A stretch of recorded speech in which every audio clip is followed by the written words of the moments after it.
we're good to go. Hi guys, Matt Lepke here with Through Gamer Goggles, and I'm here at Origins Game Fair at the White Wizard booth with Robert. He's like all things Star Realms, Hero Realms, and who knows what else his mind is going through. So, bring us up to speed. I mean, you guys have had several successful Kickstarters. Yeah. Hero Realms is starting to thrive, right? Yeah, oh yeah. So And Hero Realms Sorcerer? has been doing great. We actually had to reprint the base game and the character packs for Hero Realms. We've got the Hero Realms campaign has been doing really well. And for those who have played the campaign and are waiting for the next chapters, the chapters 4 through 6, the box set for the next 3, it was just been moved from design to development. So the designers have made it. I've played it. It's awesome, and we're going to be moving it to the development team where we basically fine-tune everything and make sure all the cards are like perfectly balanced and such. So that's going to be coming out early next year, and we've got a bunch of new Hero Realm stuff in the works for you guys as well. For Star Realms, we had that huge Frontiers Kickstarter last year, raised over $1 million and unlocked a ton of stretch goals and content. We've got the Star Realms Frontiers box set, all new 4-player version of Star Realms. You can play, you can do 2-player games, 3-player games, 4-player games out of it. Add it to your existing sets or play it on its own. All new 80-card trade deck, plus these awesome oversized challenge cards. And that is going to be coming out to Kickstarter backers imminently and is going to be in stores in a few months. We also have the new Universal Storage Box, a big storage box for holding your entire Star Realms collection. We've got the command decks. These allow you to play as a legendary commander from the Star Realms universe. You have a custom starting deck with ships from two factions in it. We have a legendary commander who prefers each of the 2 faction combos that exist in the game. So there's 6 different legendary commanders. They also have special ability cards that start in play, a higher starting authority score, varying hand sizes. They might have larger hand sizes than a regular player. The legendary commanders are super powerful. You can play them against another legendary commander or 2 players playing standard starting decks. So tons and tons of new content coming for Star Realms. If you order if you back the Kickstarter, that's going to be coming to you in the coming weeks. And if you miss the Kickstarter, there are the base game and the character packs will be available in stores this fall. And we have a brand new set of Epic out at Pantheon. The 2 latest packs for that, Demigod packs we have here at Origins, but will also be in your game store soon. And finally, last fall we kickstarted a game called Sorcerer. It is a awesome dark fantasy horror game set in Victorian London. Players are playing evil sorcerers battling for control of the mortal world, and that game is beautiful. It's got boards, it's got dice, it's got cards, and beautiful elements. I'll show you guys what that looks like as well. So all kinds of awesome stuff coming for White Wizard Games. All right, man, that's awesome. So we're gonna go take a look at Sorcerer, and then, or I don't know the order, and then he's got an advanced copy of Dark Frontiers. Yes, Frontiers. Yeah, we'll give you some spoilers. I called it Dark Frontiers, didn't I? Yeah, yeah. Well, maybe that's a future set. We'll see. I just named it, guys. You don't know this, but I'm employed. Nice. See you later, guys. Thank you. Thanks. That was good. So, hi guys. This is going to be Sorcerer. For those of you that are coming in late for some reason, I don't know why you would do that, but we're at the White Wizard booth at Origins Game Fair, and Robert's going to kind of give us an overview, maybe a turn or 2. I don't know. So this is the Sorcerer game. This is our first big box game we've done at White Wizard Games, and it's going to come with a lot of awesome stuff. So you'll have 4 player boards. You'll have 4 different battlefield boards, 8 custom dice, the avatar standees, 12 custom decks, and over 100 tokens, glass beads, wooden markers, all kinds of cool stuff. So at the beginning of a game of Sorcerer, each player starts by creating their Sorcerer, and you do that by choosing one of the 4 character decks, one of the 4 lineage decks, and one of the 4 domain decks. Your character deck is who you are, your lineage deck is what type of evil magic you use, and your domain deck is where you've been training and gathering minions.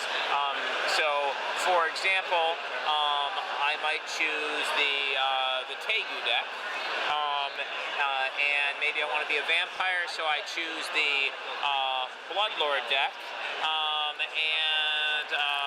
and then let's say I chose the Outcast Sanctuary deck. So then I would remove these 3 cover cards, and then I would be Tegu, the Bloodlord of the Outcast Sanctuary, and these skill cards would go in front of me, and I would also grab the Tegu avatar, and this I could place in any of the battlefields in the game, and I'd be able to use the special abilities from these cover cards in the battlefield where I had placed my avatar. Then the rest of these cards get shuffled up, and that creates your deck for the game, which will contain all of your monsters and any equipment they might use, and any of the sorcery cards that you'd be playing during the course of the game. So each time you play, you'll have a different sorcerer with a different combination of cards. In the base game alone, there are 64 different possible different deck combinations, so you get a ton of replayability. So you choose your sorcerer, your opponent chooses their sorcerer, and you shuffle up your cards and you're ready to play. The player board here tracks everything during the course of the game. Your deck would go over there. Any cards that end up in your discard pile go there. And then you track your energy and your actions over here, and when you gain tokens, they go here. So, and there's a nice little cheat sheet on how the game works right here in the center. There are 2 primary phases to the game. The first is the action phase. In the action phase, players go back and forth playing actions to choose various things they want to do. And there's a little cheat sheet here which gives you all the things you can do for an action. So if I was going first, I'd spend an action, and I could choose to channel energy, which would raise my energy total here. I could choose to meditate to draw 2 cards from my deck into my hand. I could choose to cast a spell, so I could take any card that was in my hand, pay its cost in energy up in the upper left-hand corner to play that onto the board. When I play a minion, one of these guys with offense and defense, I have to choose which of the 3 battlefields I want to play them in, and that minion will be able to fight in that location, and their powers will work in that location, but they won't be able to affect the other battlefields unless I spend an action later to move them around. You can use an action to activate a power. Some of the cards in the game will have special powers that they can use when you spend an action on them. And then finally you can use an action to reinforce. That's how you move the minions from one battlefield to another one. So you'll be playing minions on your side of the 3 different battlefields, and your opponent will be playing minions on their side of the 3 different battlefields. And so I play an action, my opponent plays an action, I play an action, my opponent plays an action, back and forth until we've used up all 6 actions. Then we move on to the battle phase. And in the battle phase, we'll have played minions on the various battlefields, and then during the battle phase, we start with the battlefield on the left from the perspective of the player who went first, and you go through and you deal with each of the battlefields individually. And when you're doing a battlefield, one player takes a minion and attacks with it. And when you attack, you roll dice equal to the offense value of the minion. So this particular minion has an attack of 5. So that means I would roll 5 dice, and when I attack, I roll the dice.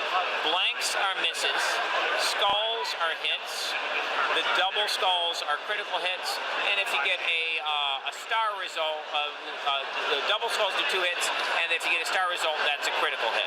The attacking player gets to assign damage from the critical hits first, so you could damage your opponent's battlefield, or you could damage your opponent's minion, putting damage counters on them. If you can deal enough damage to a minion to kill it, damage equal to its essence, that shield number, before the minion gets to attack, then it's not going to get to attack at all.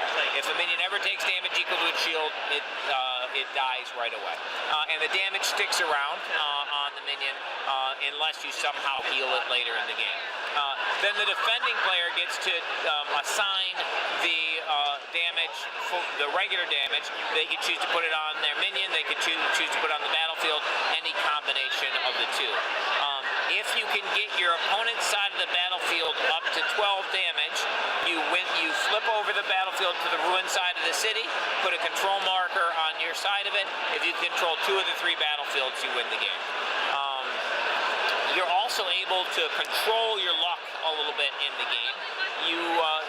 As you play cards, some of them will have this little star underneath the cost that indicates you gain an omen when you play that card. When you gain an omen, you put it in this little area right here on your player board. And when battle dice are rolled, you can spend omens to re-roll dice. So for example, let's say I had a couple omens, I rolled this roll and I was like, oh, I can do better. I'm going to re-roll this blank. I would spend an omen, pick up the die, and roll it again. My opponent then would get an opportunity to spend omen tokens to make me re-roll dice, and to go back and forth until the roll is until both players accept the roll and then assign the damage. You have one other way to control your luck in the game. You have the player who is going first has the fate marker. This can be flipped over once per round in order to force a reroll on an entire set of dice. You can't pick and choose which dice. If you use the fate marker, you have to reroll the entire set. You go back and forth attacking with the minions. You attack with the minion, your opponent attacks with the minion, you attack with the minion, your opponent attacks with the minion, until all the minions in that battlefield have attacked, and then you move on to the next battlefield. Once all 3 battlefields are resolved, the turn is over, and you'd prepare all the minions. You'd pass the fate marker to the other player, refilled, so they'd be able to, they would become the first player for the next turn, and they'd have that reroll ability. You'd move the action counter back to 6, and then the player who receives the fate marker decides, do they want each player to gain 4 energy, or do they want to roll this big energy die, and then each player gains that much energy. That's the quick overview of the game. It has some really cool tactical board game elements where you've got different battlefields. You can assist in various battlefields by putting your avatar in that location and using your special abilities there. You can decide where you put your minions, move your minions around, deal damage to things, heal the damage. But it also has like a strategy card game feel with combining these decks and creating your custom deck every single game you play. Sounds solid. It is super fun. Yeah, well, the replayability is insane because, yeah, you got 64 different deck combinations. That doesn't include your card draw. That's nuts. Yeah. So, and your opponent also has a different combination. So even if you happen to play the exact same sorcerer you did the previous game, your opponent's going to be playing a different combination than they did previously. So the number of possible matchups is huge. And of course, over time, we're going to be releasing expansion packs with new character decks, new lineage decks, new domain decks. So you'll be able to add those to your set and increase the combinations there. And the artwork in the game is gorgeous, graphic design's beautiful, and we're gonna. Yeah. I've been wanting to pick up the witches. Yeah. And we're shooting for super high quality components. All this stuff here is mock-ups, except for these dice. The dice are final, and they are super nice. The game will come with over 100 counter counters. So you'll have plenty of counters for tracking damage and your omens and other effects during the game. The 8 custom dice, 7 wooden cubes, 6 glass beads, all the boards, the decks, the box has spaces to organize everything, including extra room for growth as you buy additional packs down the road. Sweet. Thanks. Thank you. Do you want to do a different game? You want to do some hero realms? Sure. Let's show Frontier. So I'll reset this. Guys, we're back again. We just finished up with Sorcerer, and now we're going to look at Star Realms Frontiers. This is an advanced prototype. Not prototype. Yeah, this is actually from the factory. So basically, the Frontiers is finished printing. It is it's on its way to Kickstarter backers around the world, and in a couple months, late summer, fall time period, it'll be available in your local game store. So if you mix the Kickstarter, you'll be able to pick it up as well. Frontiers is a really exciting set for Star Realms. It can be played as a standalone game like the base set or Colony Wars, or it can be combined with any other Star Realms set as well. It comes with 80 new ships and 80 new cards for your trade deck, all new ships, all new bases. It's just a lot of fresh cards for your Star Realms collection. A lot of these cards have the new double ally ability. So, for example, if we look at this light cruiser, this card, you play it, you get 4 combat, and target opponent discards a card. If you ally it by having another Star Empire card on the table, you get additional 2 combat. But if you have 2 other Star Empire cards on the table, you also get its double ally ability. So you're looking for 2 other Star Empire icons, and if you have them in play, you also get to draw a card. So the cards with the double ally abilities really reward you for focusing in on a faction, and so that can really change up which cards are great for you or your opponent in the market realm. And we also have these new scorecards. So we have these are the style that we used in Hero Realms. The players love those so much, we've switched these scorecards for Star Realms to these. So basically, if you were at 45, say, you just line up the 40 with the 5. If you took 3 points of damage, go down to 42, you just slide it down like that.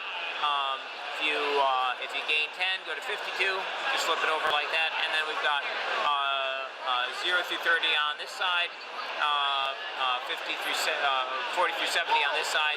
And if your authority went crazy high, you can switch to the back side of this for a plus 80. So if I wanted to represent 87 authority, I would just take go 07 plus 80 gets to 87. So with these 2 little cards, you can easily track your authority from 0 to 159. So those are awesome. You got 4 sets of those.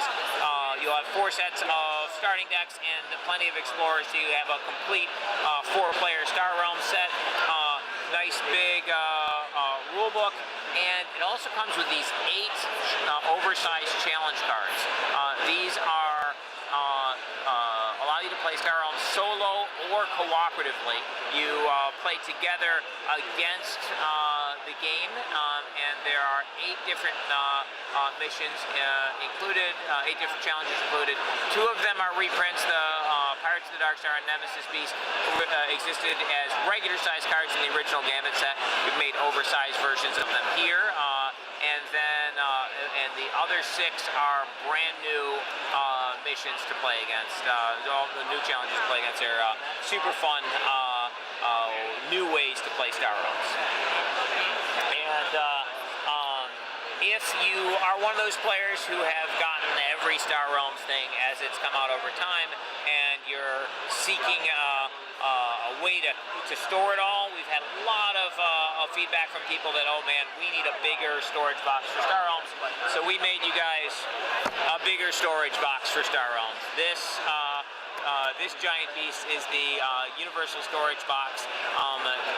This can hold every single Star Realms card we've ever printed in sleeves, with space left over for new expansions in the future or for some of your other games. When you look inside this guy, you can see super sturdy construction. We've got these big, thick walls in the center. We've got comes with a ton of these dividers, and these are nice hard plastic, and they've got beautiful art on each side. We have ones for organizing your regular deck, so you've got your trade deck, your explorer things you're separating out your scorecards. So the regular deck that you play with regularly, you can separate out with these guys, and then any extra cards you're not using, you can organize by set using all of these other dividers. Comes with 6 foam blocks that will keep your cards steady, and then it also comes with a 15-card promo and token pack of new cards for the Star Realms game. This will be going out to Kickstarter backers imminently, and will be in stores this fall. Its MSRP is $29.99, and we have a limited number of these. So if you want to grab one, I would strongly recommend pre-ordering from your local game store. That is the universal storage box for Star Realms. Very cool. Very cool. Yes. I really like this. I like the solo idea. Yeah, these are super fun, and as always, they've got beautiful art, and and having these nice big cards is cool. So everybody can see what the challenge is for that particular game. All right. Thank you very much, man. Thank you.